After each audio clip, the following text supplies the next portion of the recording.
पगल के याद जमायावा हमरा बहुत तड़पावा।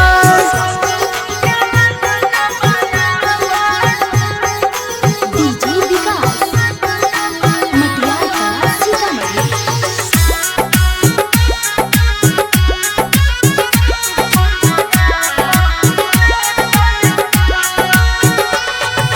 दिन मत कसहु कटिए जाइ छै कटही नहीं छै रतिया।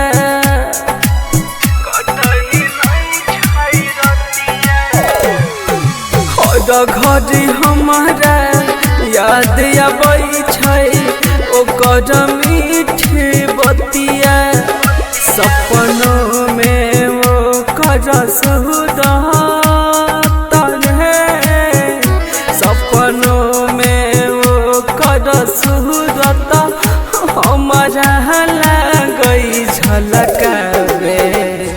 एगो पगल के याद जमायावा हमरा बहुत तड़पावा।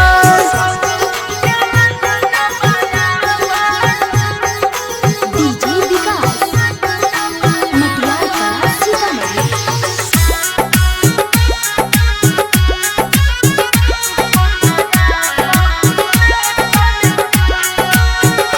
और तू ही बताई दे पूर्वा बेहरिया जान के खबरिया।